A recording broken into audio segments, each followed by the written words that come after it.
Bueno, y si de algo nos ha servido y le ha servido a la ciudadanía en general, este caso es para volver a pensar y tomar medidas porque seguimos en cuarentena, prácticamente muchos la habían olvidado. 2.601 casos nuevos se registraron en el día de hoy, la positividad a nivel nacional llega a un 3,01% y de la pandemia, también de las cuarentenas, de todas las medidas que hay que tomar ante la variante Delta. Queremos conversar a partir de ahora con el médico internista del Hospital Sotero del Río y además máster en salud pública, el doctor Juan Carlos Said. ¿Cómo está, doctor? Buenas tardes. Hola Matilde, buenas tardes. Gracias por la invitación. Un gusto estar acá. Gracias. Bueno, prácticamente se nos había olvidado que estábamos con la pandemia encima y que tenemos una variante Delta que tiene características distintas y de la que prácticamente no habíamos hablado hasta ahora.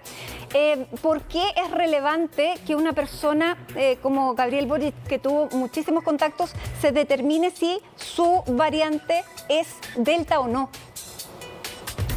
A ver, esto es muy relevante porque sabemos que efectivamente la variante Delta es una variante que es al menos un 50% más contagiosa, que tiene mutaciones en la proteína Spike, que es una proteína que tiene que ver con la transmisibilidad del virus y que las características de estas mutaciones hacen que este virus se pueda adherir con mayor facilidad a las vías respiratorias y que menores tiempos de exposición, es decir, una persona puede estar menos tiempo con alguien y igualmente contagiarse. Entonces, eso le hace que sea más transmisible. Y lo otro que también es preocupante es que se ha visto que especialmente en personas no vacunadas podría haber un mayor riesgo de mortalidad asociado a esta variante. Y por otro lado también sabemos que es una variante que respecto a las vacunas tiene, por así decirlo, una mayor resistencia.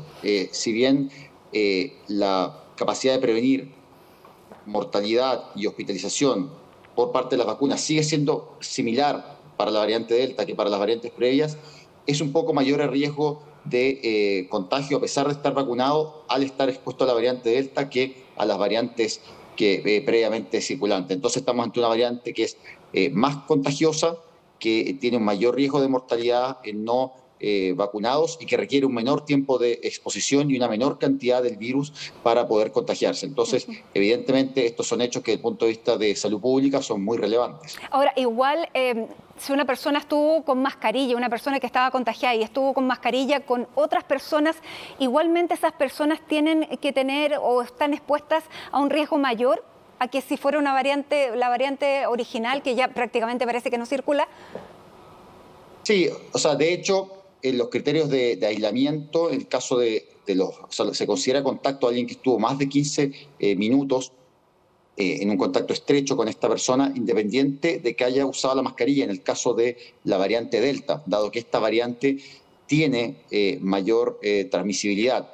Y como ya lo vimos, en el caso del candidato, estuvo expuesta, al menos 54 personas han estado expuestas a una posibilidad de contagio. Y esto el candidato Boric no es distinto a lo que sucede con otras personas. A medida que hemos salido de las cuarentenas, de los confinamientos, aumenta mucho la circulación. Yo creo que probablemente el caso del candidato, no solo por ser candidato, sino que probablemente se hizo una búsqueda más acuciosa de los contactos, quizá más gente lo reportó, pero esta realidad de que una persona puede estar con 10, 15, 20 personas o más, es muy frecuente, ¿no? Ahora, O sea, si nosotros sumamos la interacción. Hay una cosa que nosotros, yo decía, nos habíamos relajado hace un tiempo, estábamos esperando esta variante Delta con mucho temor, pero una vez que entra a la circulación comunitaria, esta variante Delta no causa la explosión de casos que sí habíamos visto en otros países y por lo tanto el relajo parece que fue mayor. Primero, ¿por qué no se produjo la explosión y por qué estamos viendo ahora esta alza en los contagios? Yo creo que más que relajo lo que hubo fue cansancio. Creo que efectivamente estábamos muy agotados de la pandemia, nadie puede vivir una situación de alerta permanente y eso evidentemente generó una cansancio, un relajo de las medidas. Ahora, sabemos que esta variante Delta es más contagiosa y que en todos los países donde ha ingresado ha producido terceras olas que han sido significativas y que si bien han tenido menor impacto en mortalidad, especialmente en los lugares donde hay gran cantidad de vacunados, igual ha habido un gran número de hospitalizados, que ha sido menor al que se ha visto en otras olas, pero igual un número de hospitalizados muy importante, que es la situación que se ha habido, por ejemplo, en Israel o en el Reino Unido, donde tienen altos niveles de vacunación, pero gran cantidad de hospitalizados. Menos que en las olas previas, pero aún así un nivel de hospitalizados que lleva a saturar el sistema hospitalario. ¿Y por qué esta variante se ha ahora, digamos, en un momento se había amortiguado el ingreso? Muy probablemente por el efecto de la vacunación y también de que cuando llegó la variante todavía estaban implementadas algunas medidas que tenían que ver con reducción de la movilidad. Hoy en día prácticamente, excepto por los aforos, las restricciones son mínimas y sumado eso a una mayor cansancio de las personas y a una variante más transmisible, se forma una combinación que es bastante peligrosa. Entonces, acá el llamado es a las personas a vacunarse, eso es clave.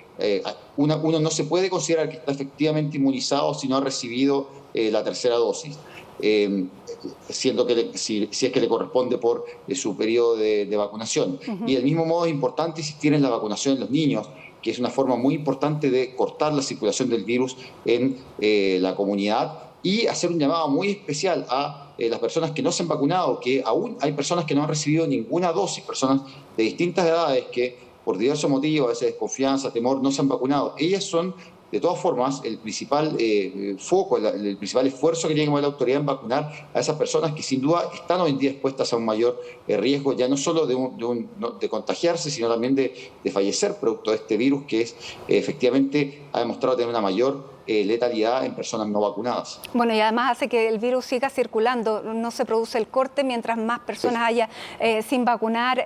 Doctor, ahora, dentro de las últimas declaraciones del ministro Enrique París, dice que, bueno, dentro de los casos que ha habido al alza durante las últimas semanas, se ha producido, dijo él, tal vez una ralentización, que ya pasamos, dijo, tal vez el pic de este brote. ¿Usted consideraría eso una frase adecuada?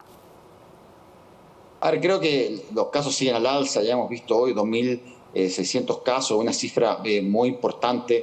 Creo que hasta que no veamos un descenso sostenido de los casos, es difícil pensar que esta ola ha pasado. Creo que efectivamente estamos hablando de una tercera ola que ya está teniendo un impacto en hospitalizados. Quiero insistir en esto, los hospitalizados han subido en las últimas 4 semanas, ¿no? Ya estamos alrededor de 500 hospitalizados por COVID. Entonces es una cifra que, si bien ha subido lentamente, no para de subir. Y que va a seguir subiendo en la medida que siga habiendo cifras de contagio que están alrededor de los 2.000 casos, como estamos teniendo ahora. Más contagios, a pesar de la vacunación, va a significar inevitablemente más hospitalizados. Quizá, evidentemente, menos, y de todas formas, menos proporcionalmente que los que se dieron en las olas previas, pero indudablemente va a llevar a más hospitalizaciones. Y quiero hacer énfasis acá. Acá no hay que mirar en menos el estar hospitalizado. Uno dice, mira, está bien, es que la persona no fallece. Pero ojo, que una persona que queda hospitalizada por COVID permanece en promedio 25 días hospitalizada en una UCI. Queda con secuelas que son importantes. Yo tengo colegas que no solo fallecieron por COVID, sino colegas que después de 6 meses de haber estado hospitalizados en una UCI aún no vuelven a trabajar, porque tienen secuelas respiratorias, secuelas pulmonares, secuelas musculares. Entonces no hay que minimizar esto. Y también, si nuestro sistema aún no ha vuelto, entre comillas, a la normalidad prepandemia, es decir, todavía no se ha podido hacer cargo de grandes listas de espera que se han ido acumulando, de pacientes con cáncer que no se han operado, con enfermedades cardiovasculares. El año pasado se diagnosticaron 35% menos de cáncer. Entonces, acá hay que hacer un esfuerzo muy grande, ya no solo porque no fallezcan personas, sino porque no haya hospitalizados. Tenemos que hacer mucho esfuerzo ahí, realizando mejor y mayor trazabilidad, vacunando a adultos mayores, a todas las personas con la tercera dosis, vacunando a los niños, porque de otra forma el sistema va a tener que seguir lidiando con gran cantidad de listas de espera que no se van a poder poner al día y que va a significar segundas y terceras olas de fallecimiento producto de prestaciones médicas diferidas de personas que no recibieron una atención médica oportuna por otras enfermedades.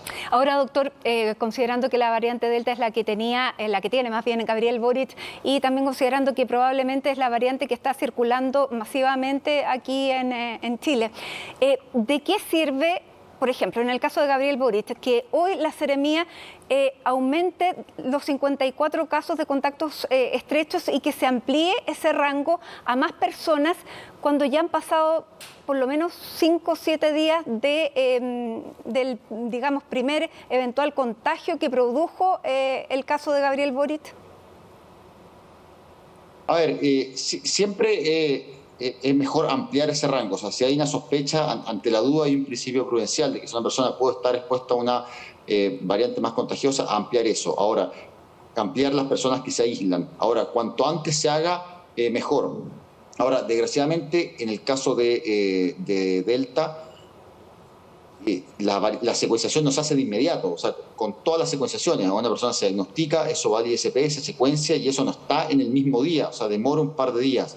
Ahora, yo creo que es muy probable que en la medida que Delta ya sea casi todos los casos que se den en el país, finalmente tengamos que aplicar las prevenciones que se usan para los contagios con Delta en todas las personas, asumiendo que todos son potencialmente contagiados por una variante Delta, dado que no estamos en la situación, por ejemplo, de hace un mes, donde los casos de Delta eran muy pocos o solo vinculados, por ejemplo, a viajes, sino que hoy en día hay una evidente circulación comunitaria. Y quizá, es cierto, quizá deberíamos avanzar hacia unas medidas universalmente más estrictas, asumiendo que cualquier persona que se contagia o que ha estado en contacto con alguien es muy probable que sea contacto de un caso Delta positivo.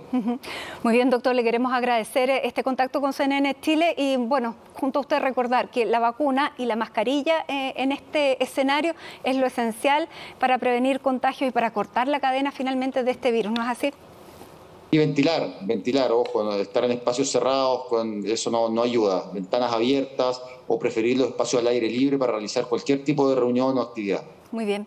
Doctor Juan Carlos Said, muchísimas gracias por estar con nosotros. Que tenga una buena tarde. Listo, chao Matilde, hasta luego. Gracias por la invitación.